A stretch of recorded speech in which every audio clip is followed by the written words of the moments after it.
It's a beautiful thing to see so many faces that I'm trying to place from what year and what time, and it all blends together for me. Thank God.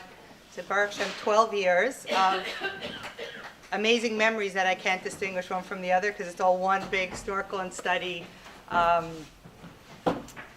chapter.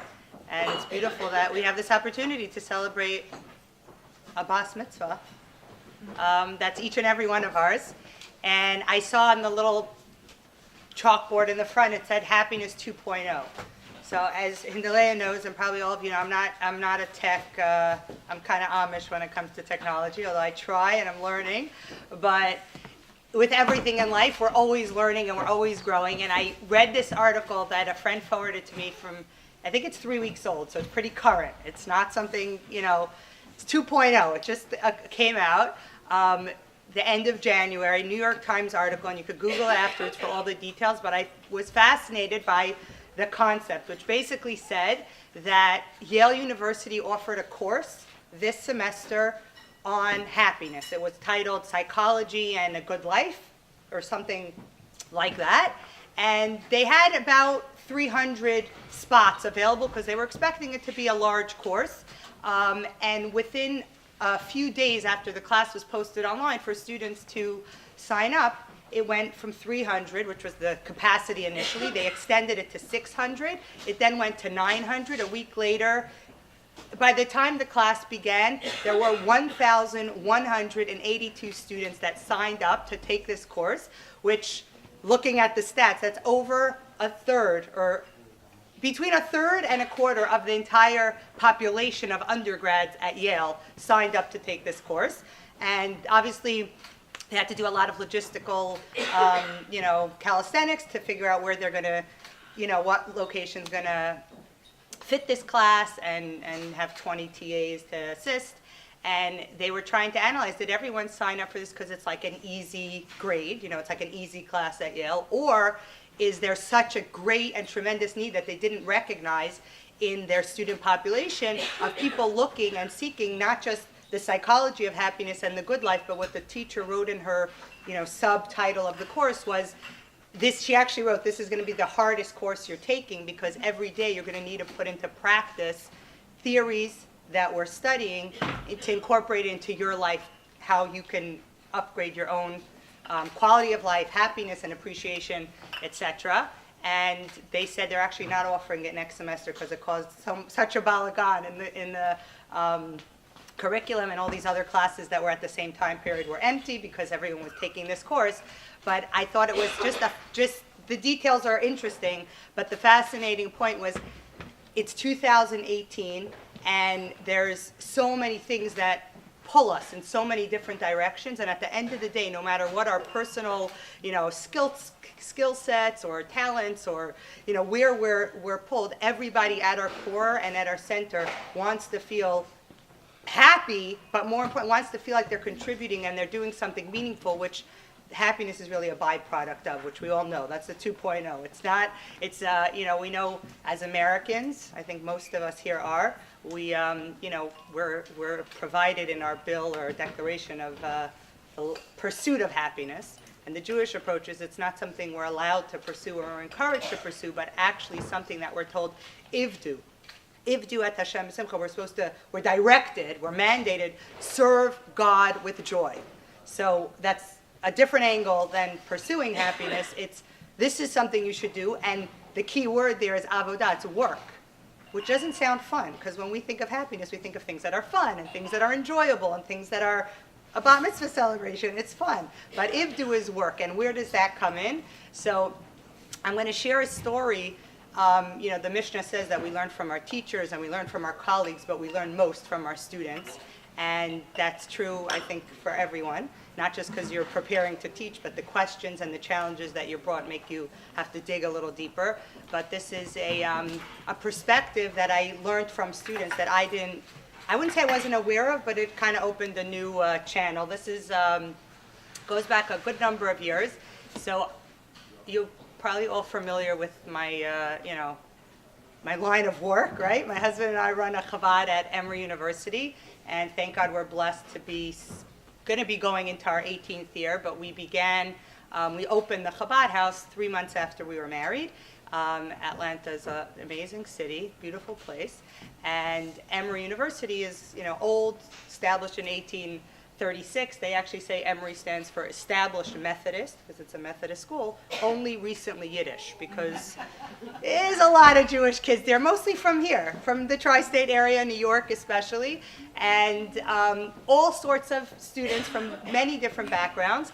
And, as I think most of you have been on a college campus know, that you're coming from different places, but that you meet people along the way where you have points of connection. So we have a lot of students who come to programs like, Shabbat dinner and holidays and classes and barbecues during the week. And there was one group of students that didn't come to any of the above. For whatever reason, they didn't feel comfortable. It wasn't their thing. Religious identifying in a, format where they're learning or celebrating a Jewish holiday didn't feel comfortable for them. But what they would come to and what they were a part of was our friendship circle. They liked the social justice, social action component of volunteering. And I had 4 girls who were on our exec board, and you're all familiar with the friendship circle. Basically, we would partner Emory students with local either children or adults with special needs in the Atlanta area for different programs or home visits, depending on the semester and the logistics. And we would meet every single Monday. Usually it was supposed to be, a half-hour meeting where we would go through that week's, which volunteers are not flaking and are going to be there, and who do we need to sub, because they're not going to be able to make it, and just go through the logistics. It was a half-hour commitment every week, and that was where we got to know one another, because and of course, I'm always, this week is, whatever, come to the Seder, it's Purim, it's a Purim. I was always promoting whatever was going on, and they're like, Miriam, this is what we do. We don't come to the other things, etc., which is fine, right? So one Monday evening, they show up at, regular time, 8 o'clock, and the girls tell me, we're supposed to be here from 8 to 8:30, but we always end up staying and schmoozing, and it's always much longer. But today we really need to leave on time because there's a symposium on campus that we're going to, which sounds normal to everyone here, but it's very unusual for students that I know to go to evening, not obligation, not credited, just, a symposium, not so common. And I knew about this symposium because it was advertised everywhere. It was called the Happiness Symposium. And they had a 4-panel presentation. The Dalai Lama was on the panel. He's an honorary professor at Emory, and he has a huge Tibetan center of learning, etc. He's a fixture there. There was, I don't remember, the Muslim cleric who was representing Islam, and the Christian minister who was going to be sharing that perspective. And the Jewish panelist happened to be Jonathan Sachs, who was the chief rabbi of Great Britain at the time. He had come in the morning we had a big minyan for that morning, so I knew he was there. I knew why he was there. I knew he was going to be on the panel. And the girls said to me, Miriam, we need to leave on time because we're going to this happiness symposium to hear the Dalai Lama. And I said, okay, we'll finish on time, and you're going to love this panel because the rabbi that's on the panel is amazing. He's incredible. He's, he writes and speaks brilliantly and beautifully and so profound. You're like, Miriam, they're from New York, so you guys are cool with the fact that they have a very direct way of speaking, right? And we have no interest in the rabbi. We're being honest with you. We're going to hear the Dalai Lama and whatever. But I couldn't help myself. So at least 2 or 3 times when they mentioned, we have to go soon, the symposium, I said something positive about the rabbi. He's so great. You're going to really like it. You're going to enjoy it. And they were very confidently assuring me that that's not why they were going. Okay, no big deal, right? So they go, and I was surprised, extremely happy to receive 1 text message, 1 email or WhatsApp, and a Facebook message or an email, whatever it was, from 3 of the 4 girls. After the symposium concluded, I was going to watch the feed, later. And this is a direct quote from one of the girls. I would never say something so disrespectful today, I've learned.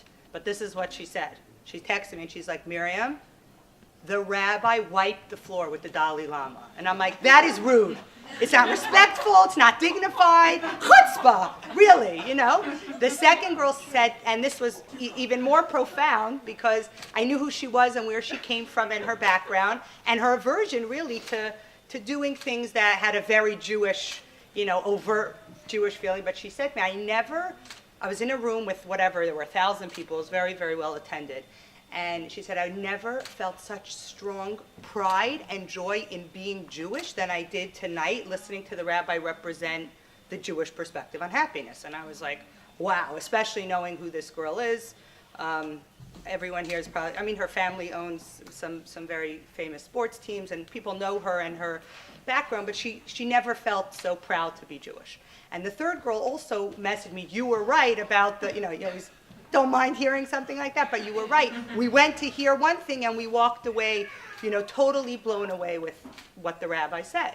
So of course I was happy, but I was even more curious, what did the rabbi say from their perspective that made them feel so in awe of being Jewish and that the message was, etc. So I scheduled to meet up for coffee with all of them, coffee or come by or whatever it was. I wanted to hear directly, tell me what was so awesome, And one of the girls told me, she said, she's like, Miriam, you know my background, and my only real connection with Judaism, aside for, the idea of sharing or volunteering, tikkun olam, is Israel. My family supports Israel. We go to Israel, but it's cultural. It's not from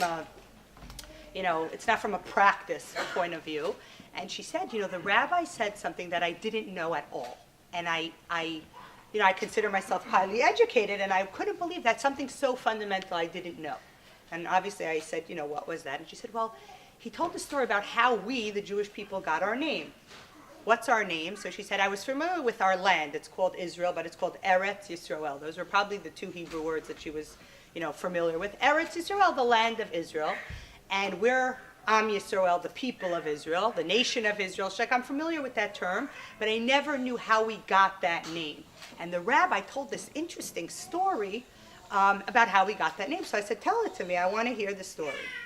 So this is the story she tells. She's like, well, apparently in the Bible we have some forefathers and foremothers. I'm like, yeah, I got the memo. I heard about them, So she said, one of them, his name was Jacob. Okay. And she said, Jacob, I'm not sure the details, but the rabbi explained it really beautifully, but he gets into like a conflict or a fight with some angel.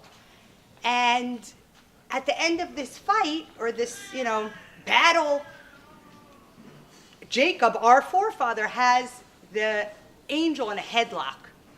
Basically, he wins this battle, and he says to the angel, I will not let you go until you bless me. She's like, you ever heard this story? It's like so weird. Our forefathers fighting with angels. I'm like, yeah, that's crazy stuff. Crazy, right? So she says, what did the angel say to our forefather? He actually says, until now you were called Jacob.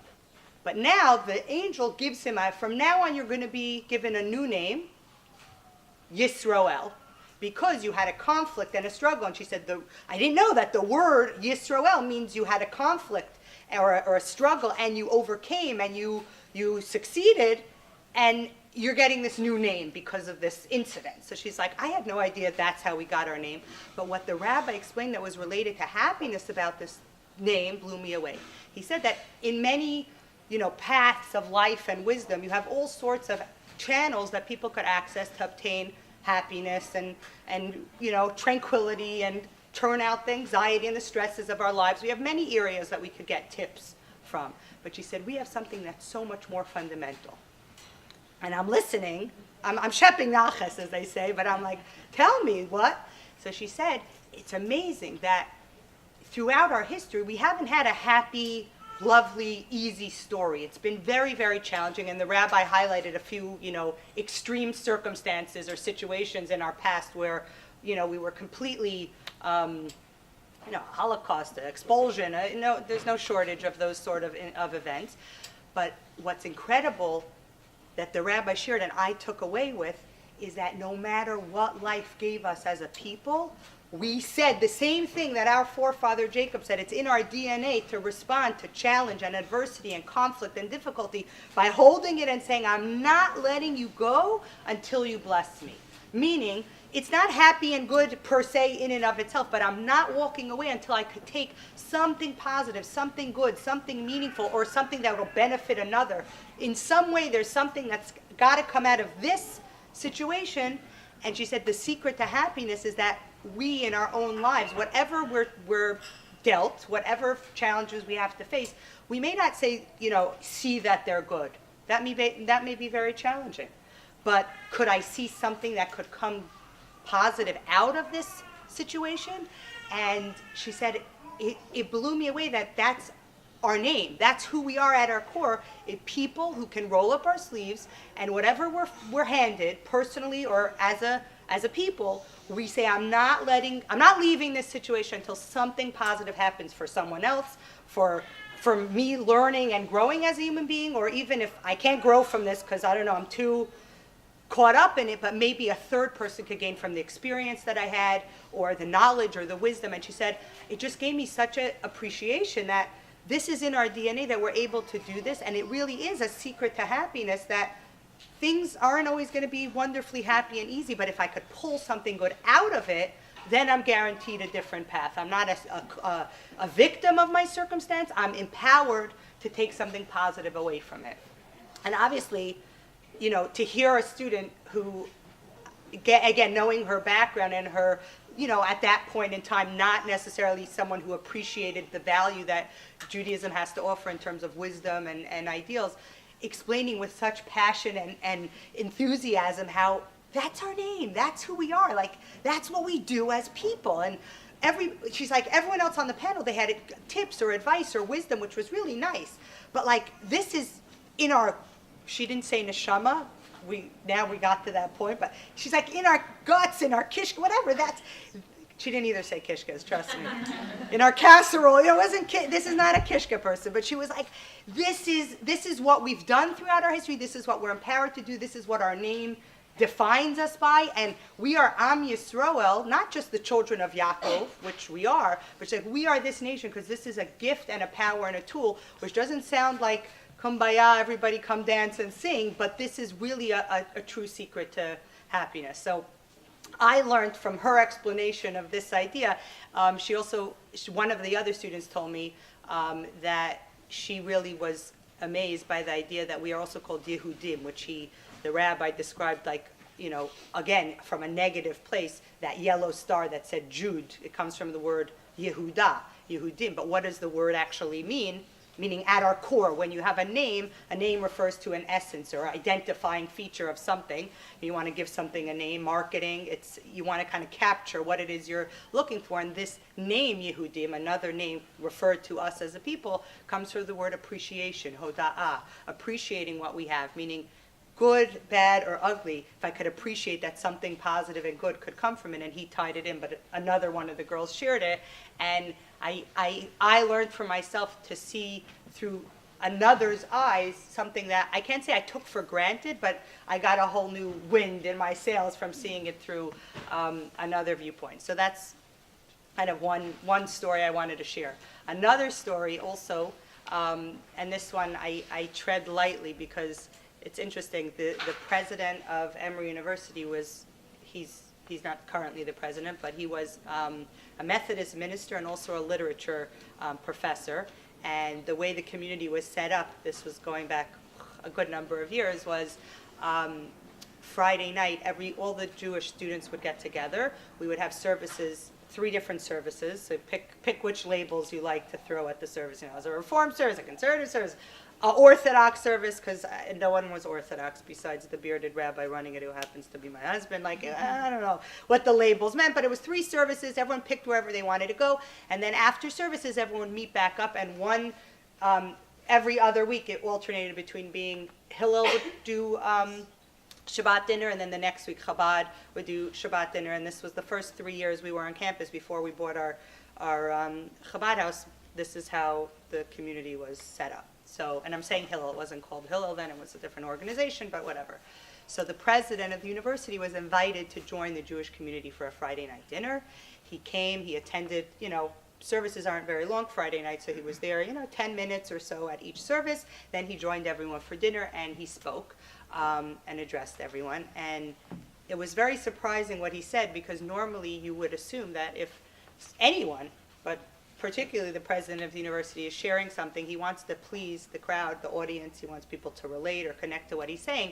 And what he actually did was really upset 2/3 of the audience were very up in arms about what the president of the university said, and I'll tell you what that was, but something good obviously came out of it.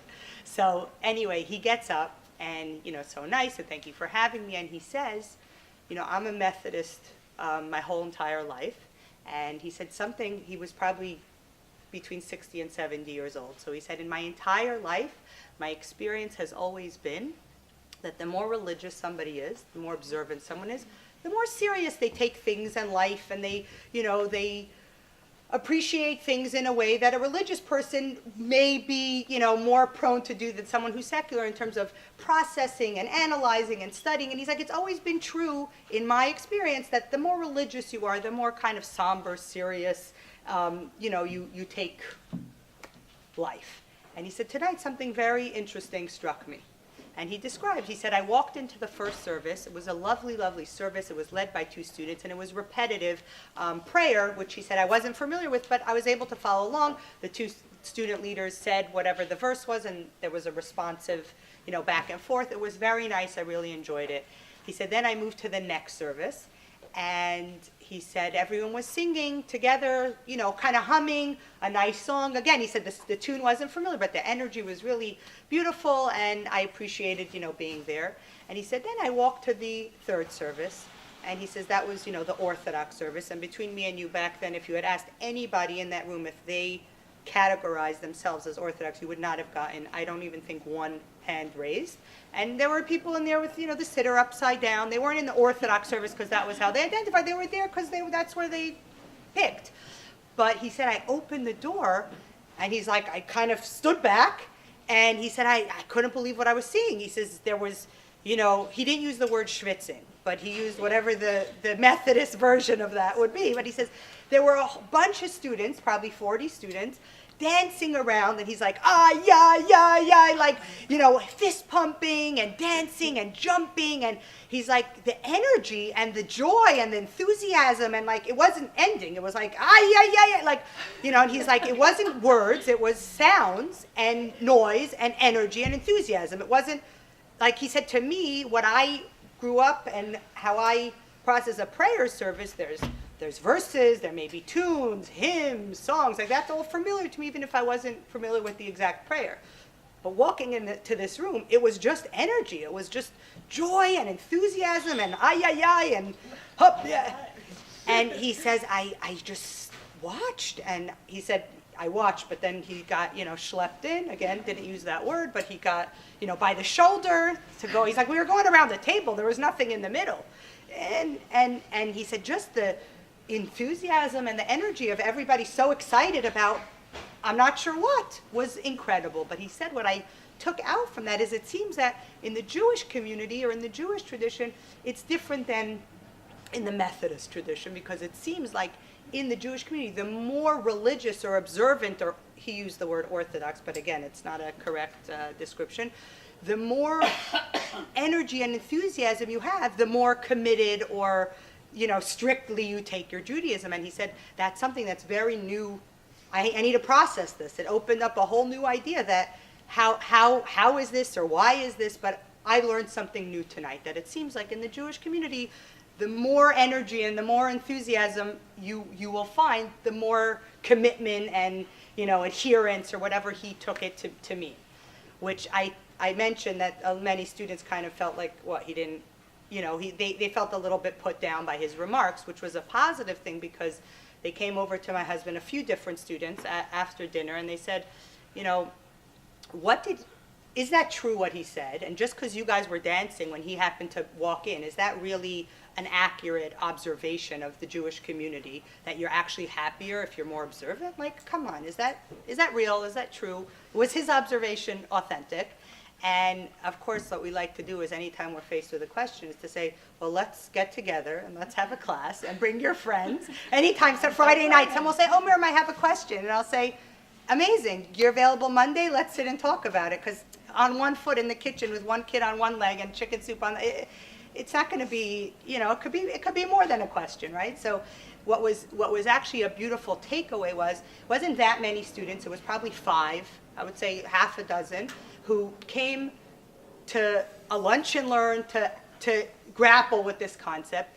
And one of the anecdotes that my husband shared, I think really resonated with the students because it resonates with us, and that is the founding of the Hasidic movement, which everybody, I'm guessing, sitting here has familiarity with some sort of historical, the Jewish community was very polarized, and there were the, haves and have-nots in terms of spiritual, we're the knowledgeable, scholarly, observant ones, and you're the butcher, the baker, the candlestick maker, and we're not really blending and mixing because, there's a big distinction. And the Baal Shem Tov, also the name Yisroel, to wake up the Jewish people, introduced this revolutionary concept that our neshama is the same. And it doesn't matter what we know, what we do about what we know at on neshama level, it's all a chelek elokah, it's a piece of God. And if we see that neshama in another human being and we recognize them and connect to them in that space, not in what makes us different and what divides us and my knowledge and my level and my sophistication separates me from you, but rather there's harmony and there's unity because of what we share in common. So that was a core concept. And that actually brought out joy because we're happy when we feel unified and connected, and we feel connected with others when we know we have something in common that supersedes anything that would be a barrier to us.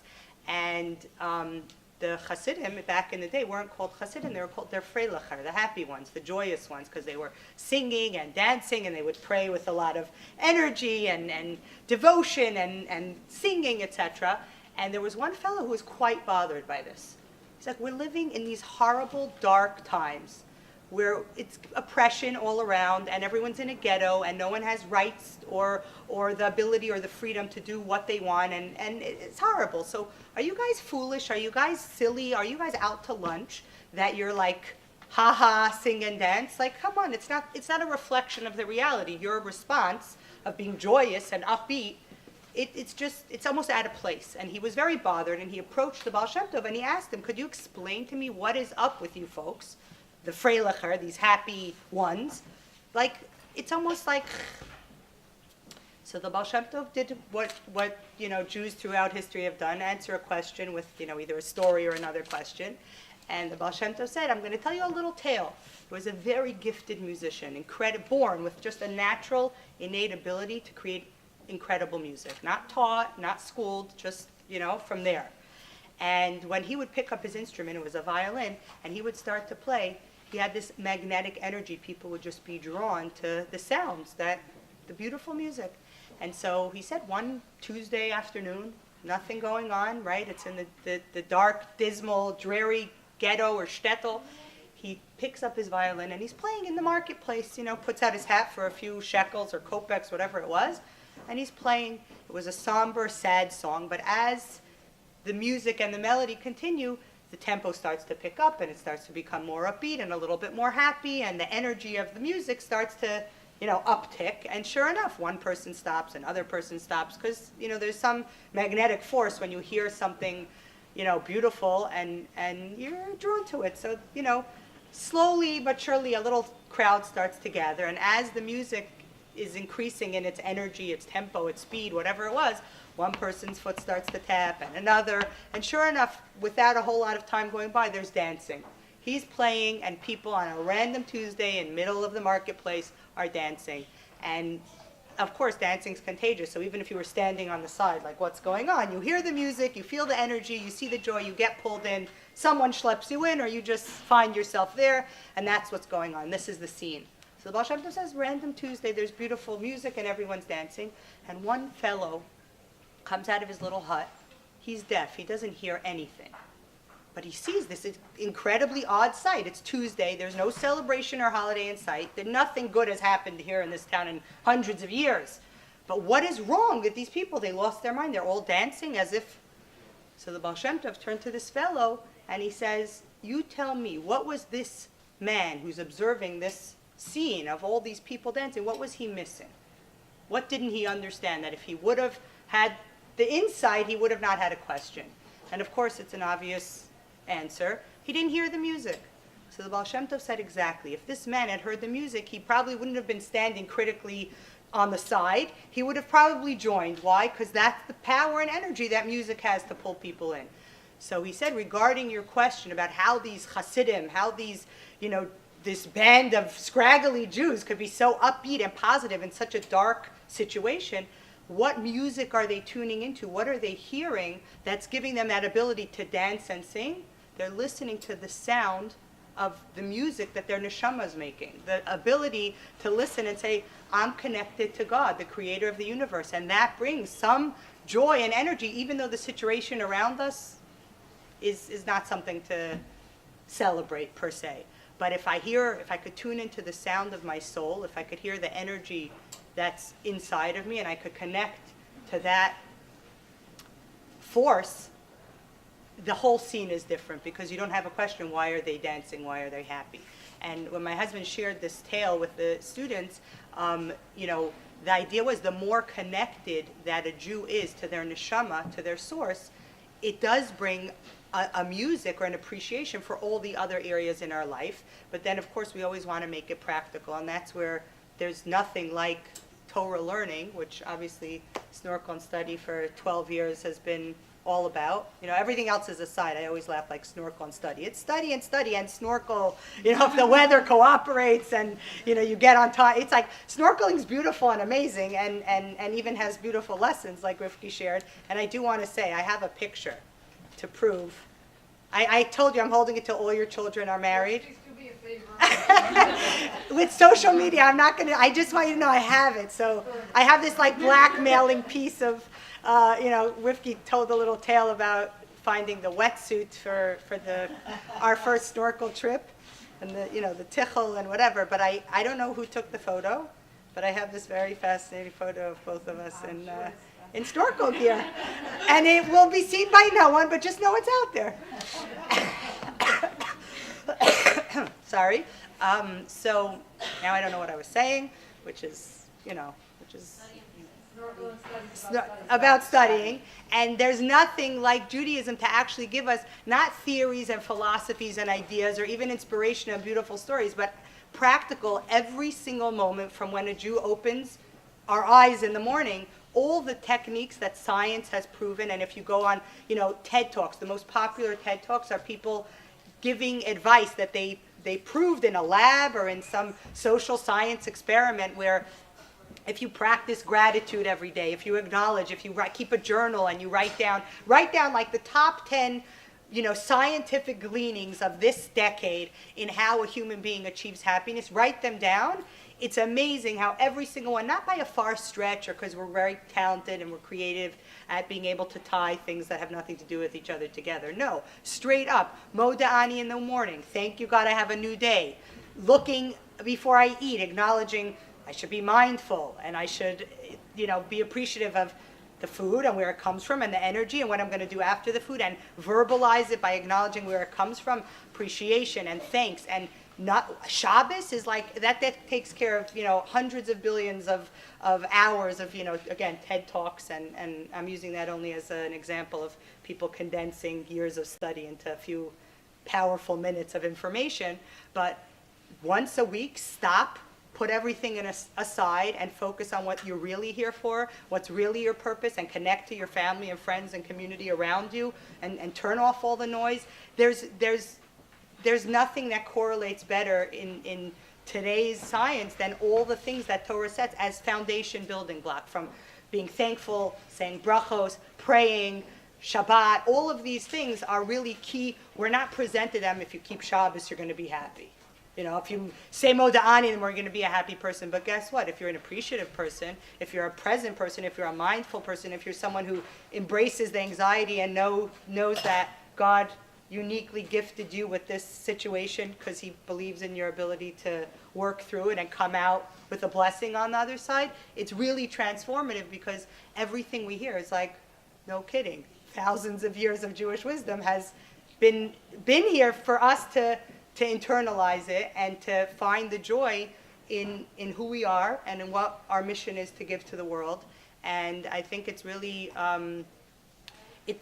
I started with saying that hearing a student exuding such pride in the fact that we have something to share and who we are is so powerful is just a little wake-up call reminder not to take for granted what's ours, And it's not ours for us, it's ours to share with everybody, because our world could look like a jungle, and our world is to acknowledge that it's a garden, and we're all gardeners to weed and to grow and to plant and to bring out the blessings, and to not let a situation or an encounter or a relationship go without sparking some joy and something positive and something good for another, whether that's the mitzvahs we do, the people we connect to, the Torah we learn, the wisdom that we glean and share, and all of that has a greater purpose, which is make our world a garden, which is a happy, beautiful, enjoyable place. We all have our own, unique gifts and abilities to be able to tend to things in our own way, and that's, Hashem doesn't want, cookie cutter gardeners. Every plant and every flower has its own needs, the sunlight and water and nutrients and minerals. It's all different, but it all creates a harmonious whole.